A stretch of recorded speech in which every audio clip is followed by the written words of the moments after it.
আল্লাহর নামে শুরু করছি, যিনি পরম করুণাময় এবং অসীম দয়ালু। আমাদের জিনের সাক্ষাৎকার সিরিজটিকে আপনারা প্রাণ ভরে যে ভালোবাসা দিয়েছেন, তার জন্য আমরা অত্যন্ত কৃতজ্ঞ। আজ আমরা এই সিরিজের শেষ পর্ব নিয়ে আপনাদের সামনে হাজির হয়েছি। চলুন শেষ পর্ব শুরু করা যাক। ঈসা দাউদ এরপর ইবনে কনজুরের কাছে ভার্জিন মেরি সম্পর্কে জানতে চাইলেন। একটি গির্জার ছাদে ভার্জিন মেরির আবির্ভাব খ্রিস্টান মিশরীয়দের মধ্যে সাধারণ ঘটনা ছিল।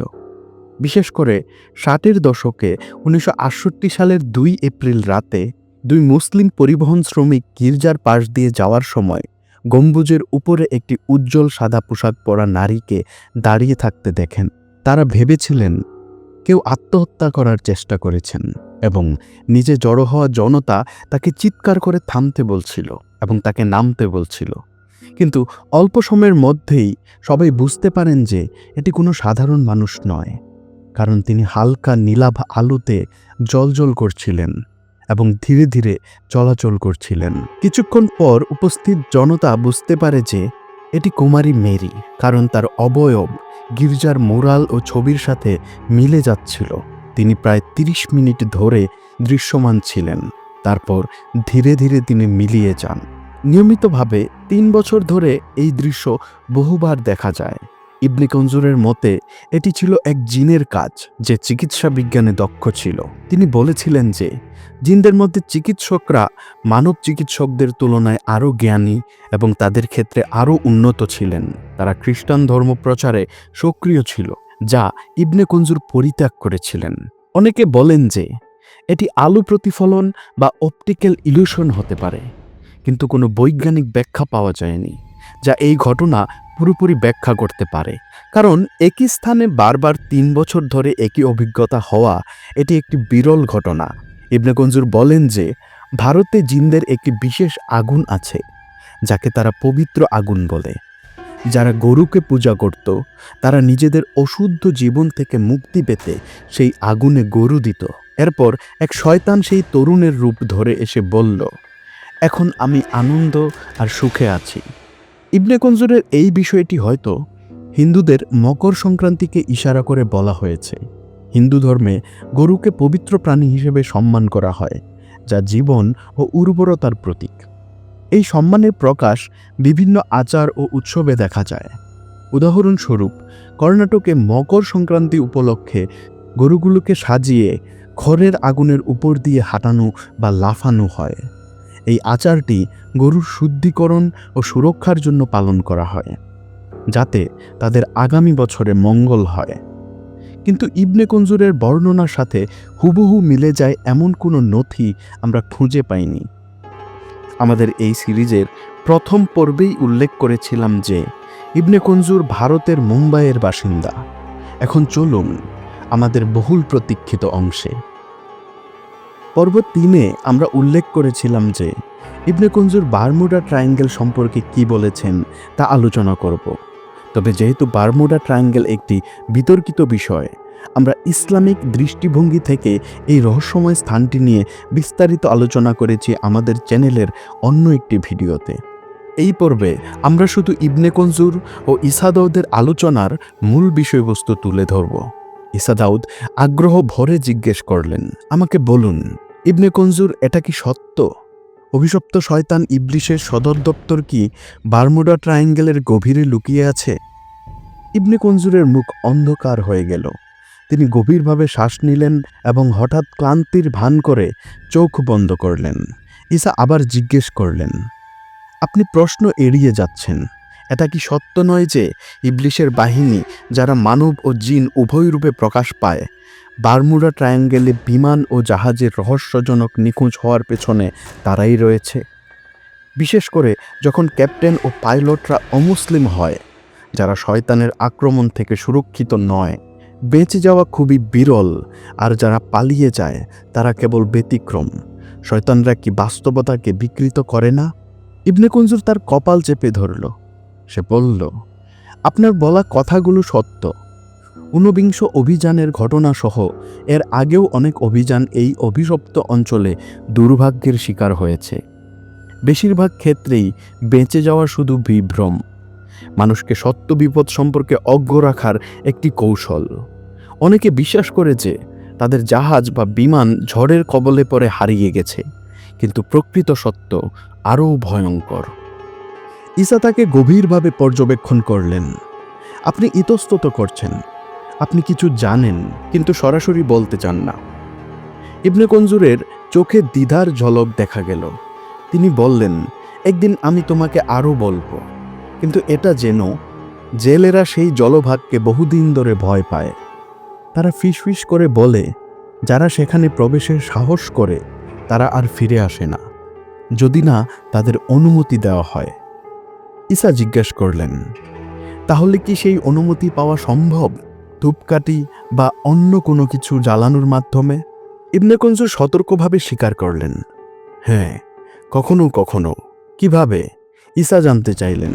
ইবনে কঞ্জুর একটু থেমে নিচু স্বরে বললেন, কেউ কেউ ইবলিশের কাছেই আশ্রয় প্রার্থনা করে, ঠিক যেমন জাহিলিয়াতের যুগে মানুষ জনশূন্য মরুভূমিতে ভ্রমণের সময় করত। যেসব জাদুকর শয়তানদের সাথে চুক্তি করেছে তারা নিরাপদে এই জলপথ অতিক্রম করতে পারে, কিন্তু যারা এমন চুক্তি করেনি, বিশেষত অবিশ্বাসীরা, তারা চরম ঝুঁকির সম্মুখীন হয়। বিমান ও জাহাজ নিখোঁজ হয়ে যায়, তাদের যাত্রীদের ধরে নেওয়া হয়। কিছু লোককে ইবলিশের রাজ্যে ভয়ঙ্কর পরীক্ষার জন্য ব্যবহার করা হয়, আবার কিছু লোককে উৎসর্গ করা হয় শয়তানকে তুষ্ট করার জন্য। বিশেষত তারা যদি ইসলাম ব্যতীত অন্য ধর্মে মারা যায়, এই বলিদান শয়তানের বিশেষ পবিত্র দিনগুলোতে সম্পন্ন হয়। ঈসা বললেন, কিন্তু কেন শুধু মানুষ নয়, জাহাজ ও বিমানও কেন ধরে নেওয়া হয়? ইবনে কঞ্জুর অন্ধকারময় হাসি দিলেন, এগুলো গোপন স্থানে সংরক্ষিত হয়, মায়ার দ্বারা আচ্ছাদিত। যেমন জাদুর মাধ্যমে একজন সৈনিক হঠাৎ তোমার সামনে হাজির হতে পারে, আবার অদৃশ্য হয়ে যায়। এই স্থানগুলি হাজার হাজার শয়তানের পাহারায় থাকে, মানুষের প্রকৃত শক্তি বুঝতে পারবে না। ঈসা বললেন, আপনি কিছু গোপন রাখছেন, আপনি সব প্রকাশ করছেন না। ইবনে কঞ্জুর রহস্যময় হাসি দিলেন, ঠিক যেমন তুমিও সব প্রকাশ করবে না। ঈসা হেসে বললেন, সম্ভবত, তবে আমি আমার আবিষ্কার বিশ্ববাসীর সাথে অবশ্যই ভাগ করব। এটি একটি অনুসন্ধান যার পেছনে আমি $10,000-এরও বেশি খরচ করেছি। ইবনে কঞ্জুর কৌতূহলী দৃষ্টিতে তাকালেন, তাহলে আপনি কি আবিষ্কার করেছেন? ঈসা মুচকি হেসে বললেন, আমাদের প্রত্যেকেরই গোপন তথ্য আছে, সময় এলে সব জানা যাবে। ইবনে কঞ্জুর এবার গভীর শ্বাস নিলেন। শোনো, আমেরিকা, ইংল্যান্ড এবং জার্মানি বারমুডা ট্রায়াঙ্গেলের রহস্য উদ্ঘাটনের জন্য নতুন কৃত্রিম উপগ্রহ পাঠিয়েছে। তারা মরিয়া হয়ে অনুসন্ধান করছে, কিন্তু কিছুই পাবে না। যে জাতি সেখানে লুকিয়ে আছে তাদের দেখা অসম্ভব। তারা অত্যন্ত প্রাচীন, মানুষের বোধগম্যতার বাইরে। তবে তারা তোমাকে ক্ষতি করবে না যদি তোমরা আল্লাহর সামনে আত্মসমর্পণ করো।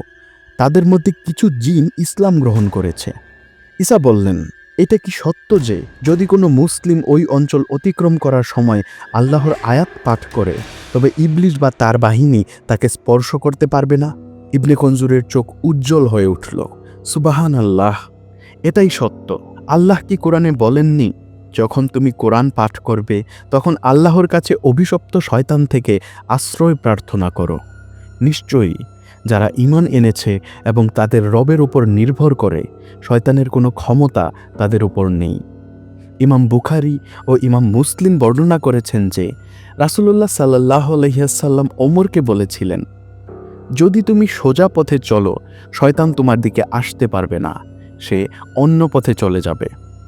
ইবনে কঞ্জুর বলেন, মনে রেখো ভাই, যে এই স্থানে প্রবেশের সাহস করবে সে আর ফিরে আসতে পারবে না, এমনকি একজন মুসলিমও নয়, যদি না সে কোনো গোপন শক্তি বহন করে যা ইবলিশের ছায়ায় বসবাসকারী উন্নত জাতির মোকাবেলা করতে পারে। ঈসা বললেন, আমাকে ফর্মুসার শয়তানের ঘূর্ণাপথ সম্পর্কে কিছু বলুন। এমন একটি স্থান যা বারমুডার মতোই ভয়ঙ্কর। অনেকে বলে এটি আরও বিপজ্জনক। ইবনে কঞ্জুরের মুখ কঠোর হয়ে উঠল। একটি গোপন জলীয় ঘূর্ণি? ঈসা মাথা নাড়লেন।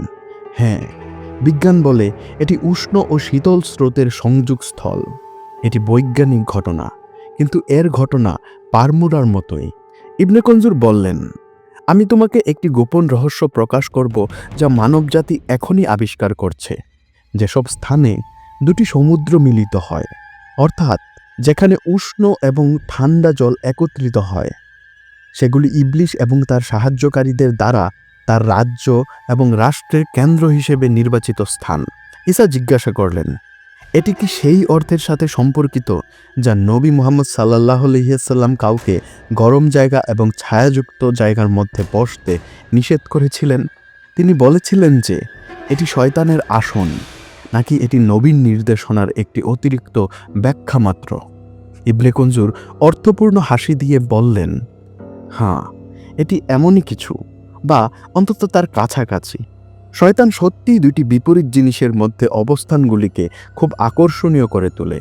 শয়তানরা যে স্থানটিকে অগ্রাধিকার দেয় তা ঠিক মাঝখানে, এটি ছায়াযুক্ত এলাকা এবং সূর্যালোকের সংস্পর্শে থাকা জায়গার মধ্যে, বা অর্ধেক গরম জায়গায় এবং অর্ধেক ঠান্ডা জায়গায়।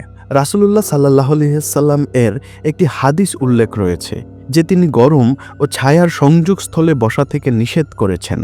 এই স্থানকে শয়তানের আসন হিসেবে বর্ণনা করা হয়েছে, তবে এই হাদিসের সনদ বা বিশুদ্ধতা সম্পর্কে ভিন্ন মত রয়েছে এবং এটি সহিহ হাদিস গ্রন্থসমূহে স্পষ্টভাবে উল্লেখিত নয়। তাই ইসলামী বিধানবলিতে এই বিষয়টি নিয়ে সতর্ক থাকা এবং বিশুদ্ধ সূত্রের উপর ভিত্তি করে আমল করা উত্তম। ঈসা জিজ্ঞাসা করলেন, কেন এমন বিপরীত জিনিস বেছে নেওয়া?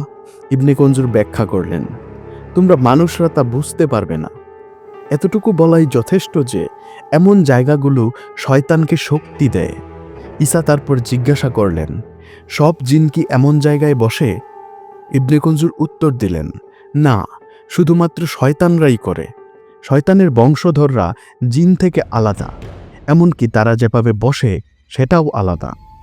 ঈসা জিজ্ঞাসা করলেন, ইবলিশের 12টি প্রাসাদ আছে কি? ইবনে কনজুর উত্তর দিলেন, আমি জানি না, কিন্তু যা স্পষ্ট তা হলো তার এলাকা খুব বিশাল। আল্লাহ আমাদের তাকে তার সেনাবাহিনী এবং তার অশান্তি থেকে রক্ষা করুন। আল্লাহ সুবহানাহু ওয়া তাআলা বলেন, যে আল্লাহকে ভয় করে তিনি তার জন্য একটি পথ করে দেন। ঈসা জিজ্ঞাসা করলেন, আমরা কিভাবে কাউকে জাদু দ্বারা আক্রান্ত এবং কেউ জিন দ্বারা আক্রান্ত তার মধ্যে পার্থক্য করতে পারি? ইবনে কনজুর উত্তর দিলেন, যে ব্যক্তি জাদু দ্বারা আক্রান্ত হয় সে সাধারণত হঠাৎ ঘটে যাওয়া কোনো নির্দিষ্ট বিষয়ে অভিযোগ করে। উদাহরণস্বরূপ, তারা হঠাৎ করে তাদের স্ত্রীকে ঘৃণা করতে শুরু করে, যদিও তারা আগে তাকে ভালোবাসত।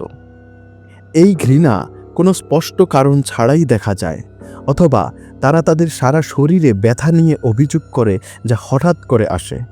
পরেরটি সাধারণত জিনের উপস্থিতি জড়িত জাদুর একটি রূপ।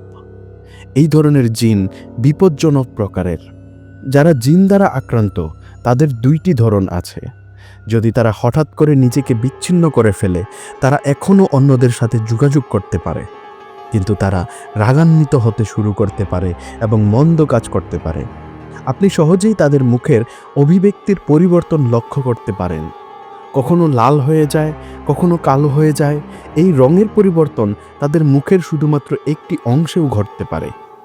উপরন্তু তারা প্রায়ই ভয়ানক স্বপ্ন দেখে, কখনো কখনো পরস্পর বিরোধী স্বপ্ন দেখে। উদাহরণস্বরূপ, তারা অনুভব করতে পারে যে তারা একটি কম উচ্চতা থেকে পড়ছে, কিন্তু শক এবং ব্যথা অনুভব করে, অথবা তারা অসংলগ্নভাবে কথা বলতে পারে, এমন কথা যা বোঝা যায় না। যাই হোক, আপনি সর্বদা জাদু বা দখল কিনা তা পরীক্ষা করে চিহ্নিত করতে পারেন। ঈসা জিজ্ঞাসা করলেন, কিভাবে তা করা যায়? ইবনে কনজুর বললেন, সূরা আল আলাক, সূরা আন-নাস, সূরা ইব্রাহিমের শেষ অংশ এবং সূরা আল ইখলাস আপনার হাতের তালুতে পড়ুন। এই আয়াতগুলো পড়ার সময় আপনার মুখটি আপনার ডান হাতের তালুতে রাখুন, যাতে আপনার শ্বাস বা কিছু লালা এটি স্পর্শ করে। তারপর আপনার ডান হাতের তালুটি ব্যক্তির চোখের সামনে রাখুন এবং তাকে এটি দেখতে বলুন। যদি তারা এটি একেবারেই দেখতে না পায়, বা তাদের চোখ ঝলসে যায় বা ঝাপসা হয়ে যায়, বা তারা আপনার হাতের তালুতে গভীর লাল বা কালো হয়ে যেতে দেখে, বা তারা এটিতে অনেক ক্রস দেখে, বা যদি হঠাৎ তারা তীব্র মাথা ঘোরা অনুভব করে বা অন্য কোনো হঠাৎ লক্ষণ দেখা দেয়, তাহলে নিঃসন্দেহে তারা জাদু, দখল বা উভয় দ্বারা প্রভাবিত। এবার এই বইটির যখন ইন্দোনেশিয়ান ট্রান্সলেশন করা হয়েছিল, সেখানে ইন্দোনেশিয়ায় প্রচলিত এক ধরনের রীতির কথা উল্লেখ করা হয়েছে। ইন্দোনেশিয়ায় একজন ব্যক্তি তার নিজের জন্য কাজ করার জন্য একটি জিন কিনতে পারে। এর একটি উদাহরণ হলো, সেই জিন যে ব্যক্তি তাকে কিনেছিল, গাড়ি মেরামত করার কাজ সেই জিনটি সহজেই করতে পারত, যেখানে মানুষের পক্ষে এই কাজটি করা ছিল কঠিন। সমস্যা ছিল যে মেরামত করা অংশটি স্থায়ীভাবে ঠিক থাকতো না। ইন্দোনেশিয়ায় এটিকে কেটুক ম্যাজিক বলা হয়। এটি পর্দার আড়ালে করা হয়। তারা যে জিনকে চাকর হিসেবে কেনে, তারা তাকে কিছু আনতে বলতে পারে, কিন্তু তারা জানে না তার উৎস কী। সম্ভবত সেটি চুরি করা জিনিসও হতে পারে। তাছাড়া যেহেতু তারা তাকে দেখতে পায় না, সে যা খুশি তাই করে এবং এর বিনিময়ে তার জন্য কিছু থাকতে হবে। এটি সম্পূর্ণ বিনামূল্যে সেবা নয়। আসলে তারা জানে না কে কাকে সেবা করছে। এখানে পারস্পরিক সুবিধা থাকতে হবে, অর্থাৎ মানুষকে তার পছন্দ মতো যা তা দিলেই হবে না, অন্যথায় সে তাদের মানবে না। জিন এমনকি তাদের নিয়ে ঠাট্টাও করতে পারে, কারণ তারা তাকে দেখতে পায় না। তাই জিন কেনা বা নিয়োগ করা একটি বিপজ্জনক কাজ হতে পারে, এবং যদি তারা তার দাবি পূরণ না করে, তবে সে একটি অদৃশ্য শত্রুতে পরিণত হতে পারে। নবী রাজা সুলাইমান আলাইহিসসালাম একদল জিনকে আল্লাহর আদেশে দাসত্বে নিয়েছিলেন। এমনকি তার সেনাবাহিনীতেও জিনরা ছিল। এই ছিল আমাদের জিনের সাক্ষাৎকার সিরিজের শেষ পর্ব।